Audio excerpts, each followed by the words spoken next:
Hello and welcome to this week's episode of Out and About in the UK. Coming up on today's show, we'll be meeting Dublin duo Abandoman to find out more about their unique brand of comedy hip-hop. We'll be in Luton for the Annual Mayo Day celebrations.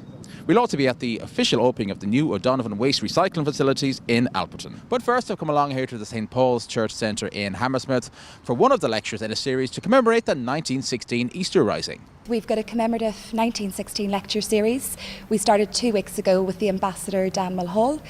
We've had another lecture since, and tonight's the third out of 7 lectures, which will run until sort of mid-June.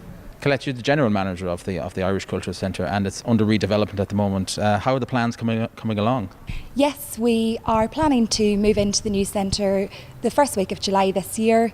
We've got a 12-week fit-out that the Irish Cultural Centre will do once we get the handover of the building. We're planning to open in September 2016, and we will have our official opening in March 2017. Dr. Gibbons, tell us about the relationship between the Irish Cultural Centre and St Mary's University. Well, it goes back quite a number of years now. Personally speaking, I'm a member of both organisations. I'm the director of the MA Irish Studies at St Mary's, but I'm also a member of the board of directors here at Hammersmith Irish Cultural Centre. And although I can't claim any sort of individual responsibility for the cooperation, it does go back at least 10, 12 years, mainly through the students who come along to the adult education classes in Irish history, literature, language, etc. here at Hammersmith. Many of them had gone on to become MA students studying for a postgraduate degree at the university itself.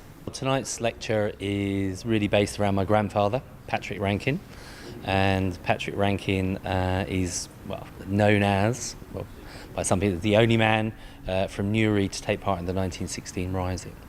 And he cycled down from Newry, the 65, 70 miles, probably not on a road bike that we have now, to take part in the Easter Rising. And prior to that, he was a member of the IRB, which he had joined in 1907 as an 18-year-old. A man from a very kind of ordinary working class background, pretty much, I think, self-educated, but very well self-educated. He took himself off to Canada and America in 1913 and managed to learn how to shoot rifles out there as a member of the Philadelphia National Guard. Came back in time for the Rising via Liverpool, smuggling lots of ammunition through in a trunk full of books. Hence his self-education proved useful in the end, I think. So he cycled down from Newry, leaving 2 of his brothers behind, as he felt they didn't want 3 members of the family taking such a risk. Joined up with the GPO. Previous night, it was Easter Tuesday, he cycled down. He stayed with his sister and brother-in-law in Dublin. He had with him a revolver and ammunition. He didn't have them the following morning because they weren't too keen in taking part. But he took himself off to the GPO and en route was stopped by, I think it was the Royal Irish Regiment, Northern Irish Regiment, who kindly gave him directions to Parnell Street. From where he went into the GPO, given a Lee Enfield rifle, sent up on the roof as a sentry, and following day the GPO was put under siege, so he was involved with trying to dampen the fires down. The next day they were taken out to Moore Street and involved in more fighting, and then subsequently surrender, and from there to the docks, to England, to Stafford Prison, to Frongoch Prison of War Camp, where he was then put on trial in London, and then back to Frongoch and back home to Newry. And I guess from that point on, he became more involved with. He continued his involvement with the IRB and ended up in charge of Newry Brigade of the IRB and took part in the Irish War of Independence, or the Anglo-Irish War. In 1920, he disassociated himself and went on to lead a very quiet life as a painter and decorator. Now, I suppose the journey we've been on as a family is trying to find out as much as we can about him, about his motivation, why a kind of very ordinary person, but extraordinary, took part in this I suppose, historic event, an event that changed the history of Ireland one way or another, depending, no matter what your viewpoint. And over the last 2 years, we found out an awful lot.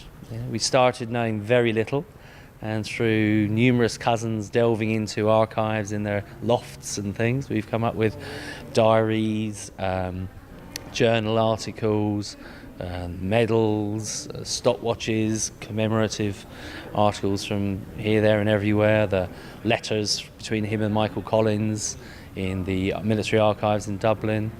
So we found out an awful lot about him, and I think we've found out quite a bit about ourselves as well. Is there a website if people want to find out more and get tickets for this fantastic series? Yes, our website is irishculturalcentre.co.uk. Many thanks there to the Irish Cultural Centre and indeed St Mary's University for inviting us along here today. Next we're off to northwest London for the official opening of family-run O'Donovan Waste Disposal's new recycling facility in Alperton. Michael, what kind of work went into getting this facility to where it is today? A lot of hard work, but we've done it before, so this is our second plant we've opened now, so it's nothing to us. It comes natural, been bred into us. So the County Cork charm and the drive and determination is very much evident here as well, I'm sure. You know well, that's it. Look round you, see what we got here today, and we've no problem to us. Done it before. Jacqueline, what kind of facilities and what services are being provided here? It's predominantly construction and demolition waste. It's a 25,000 square foot warehouse on 3 acres, and it's completely enclosed. We've got a 60,000 litre water harvesting system, so we're self-sufficient with regards to water, and we've also got solar panels on the roof, so we're self-sufficient electric-wise. So it's very green, although the building's very red.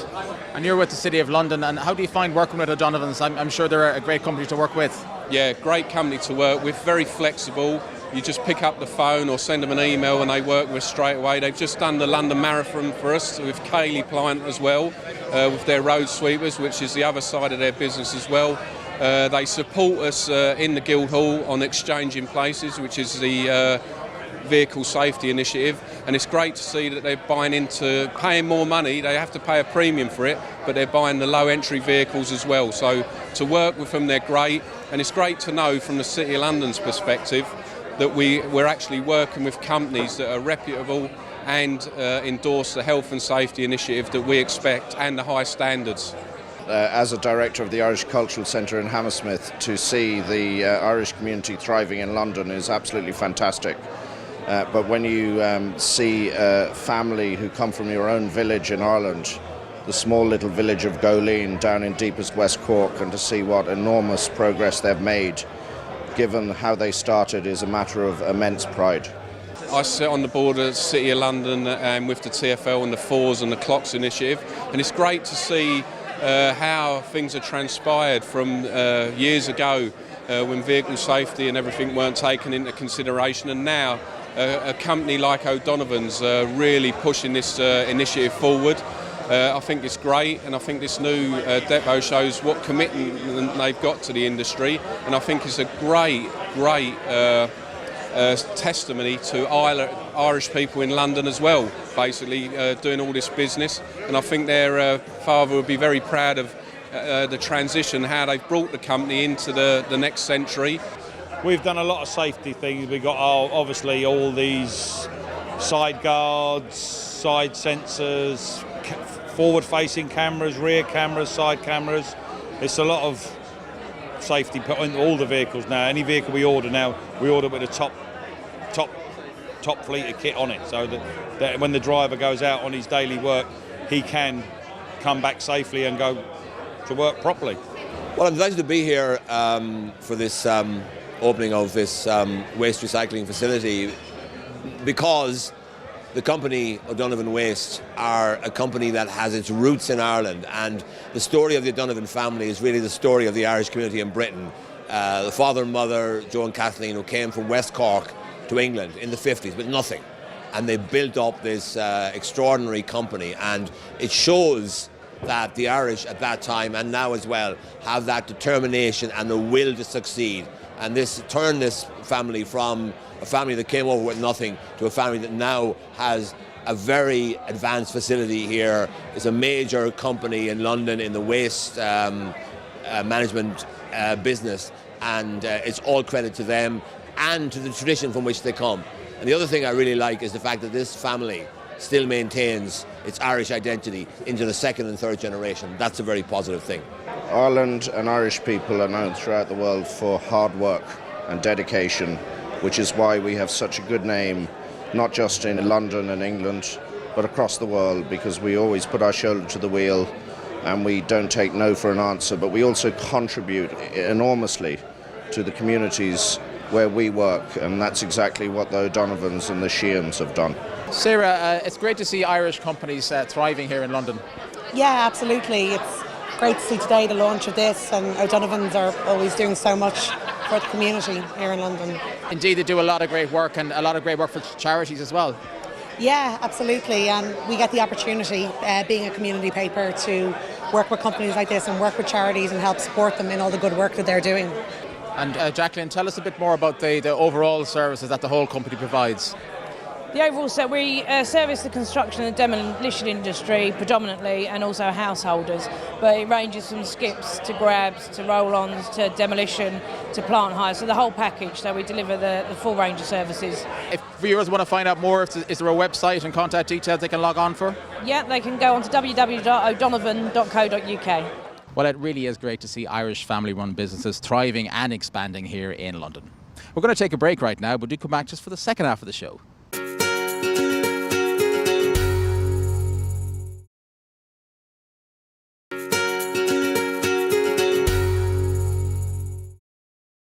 You're very welcome back to the show. Well, Mayo Day celebrates all that's great about that beautiful county in the west of Ireland. And the Mayo Luton Association certainly did that in style. Ellen Collin was there to join in the celebrations. So I'm here with the PO officers of the Mayo Luton Association. Would you be able to tell me a bit about the organisation and how it got started? The Mayo Association Luton was founded in 1994.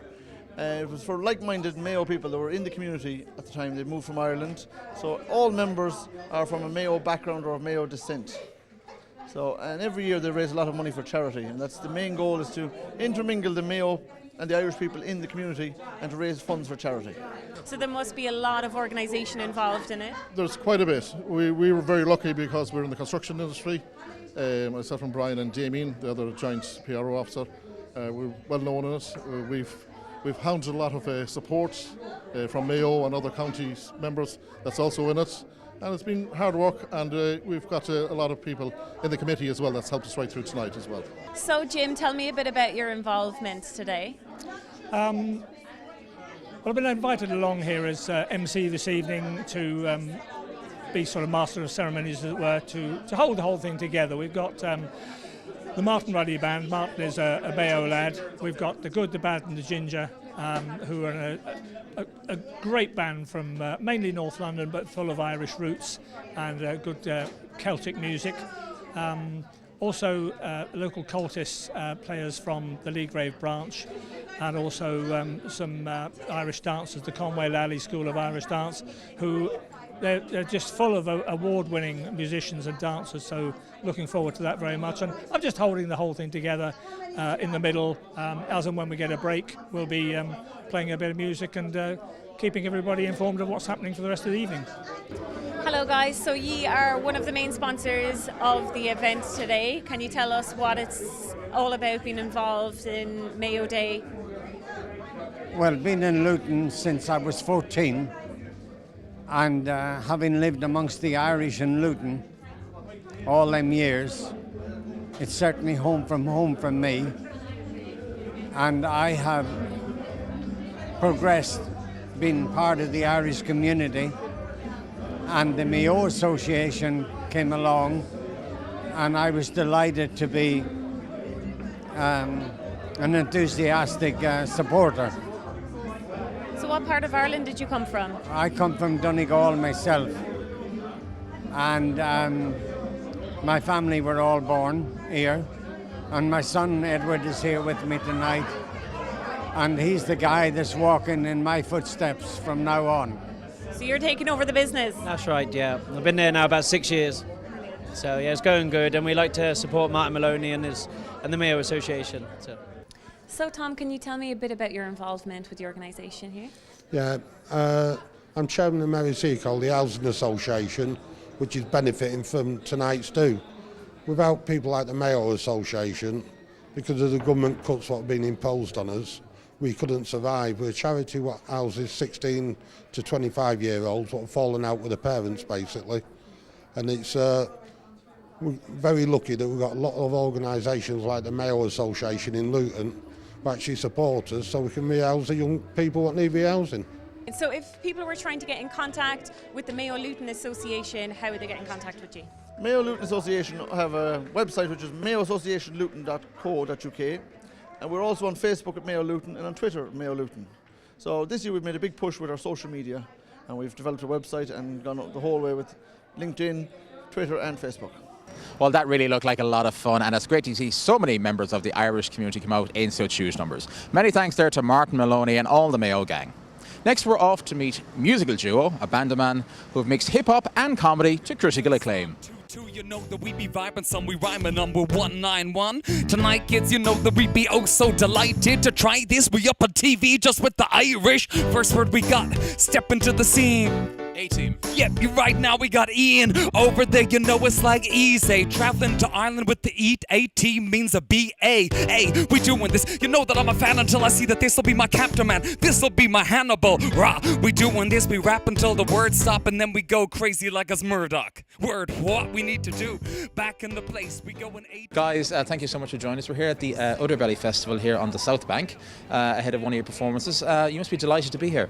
Yeah, we're very excited. We start 5 nights here in the Udderbelly South Bank, starting tonight in about 4 or 5 hours. 2 hours.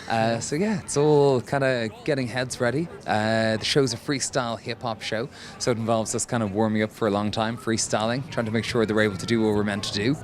So tell us about the act, Abandoman. It started initially in 2005 with yourself, Rob, when you started into comedy, and then developed into that and you met Sam. Tell us about how it all got started. So moved over here in 2005 to do stand-up comedy, very much keen to be under the radar, and that's why I kind of came over to England just for a little bit, and then in about 2008 ended up auditioning for a hip-hop theatre show that was being performed by John ZD, great British rapper. Got the part, toured for about 1.5 years with a load of rappers. My past kind of in Ireland, I was in various hip-hop groups with limited, if any, success. So when I got off that tour, I was going back to stand-up clubs. I was kind of missing the whole hip-hop thing. So I started freestyling, making up songs about people in the room, just about 5 minutes a night. And then within about 2 years, did a gig in a university that this fella was at, and we started touring as a band. Yeah, it's a fun show. We met in about 2011.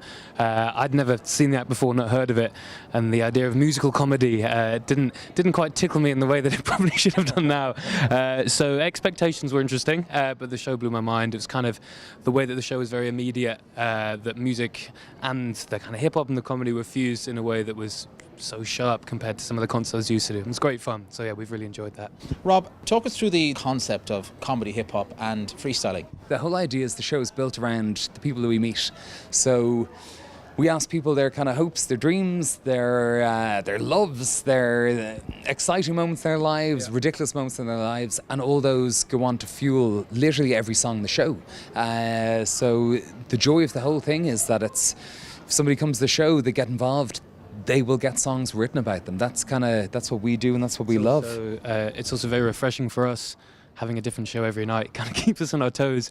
We're always quite in awe of people who will repeat the material quite regularly. There is an art to that certainly, but we'd get a little bored. I think it's fun to have the. I was going to say the other thing is that in the very early days of this, the idea was I was going to write all these songs, and then I went to Brighton Fringe to do the show, and night one I could remember like concepts but not lyrics. So I went out and I was just warming up with the crowd, and I was like, how's your day been? This one was like, terrible, my dog died. And I was like, okay, and it kind of felt like it had to be dealt with. So there was a song about this woman's dog, and it was actually a really beautiful song. It wasn't necessarily funny, but it was very beautiful, very poignant. And so the show actually came from the desire to write something that would be scripted, but both a love of freestyle and a lack of proper preparation led to Abandoman. So you're based here. Your career is primarily based here, but you're also doing quite a lot of work back home in Ireland. Tell us about that. Yeah, we're in the midst of an Irish tour. We're at the exact midpoint. So we've been over in Galway, Dublin, Belfast, Omagh, and then in the next couple of weeks we're playing in Limerick, Portarlington in the end. And Clonmel, beautiful O'Keefe's and Clonmel. So we're trying to do more back in Ireland, and then Electric Picnic at the end of the summer, Galway Comedy Festival in October. So there's, again, the joy of being so close is we get to go back at least once a month to do something over there.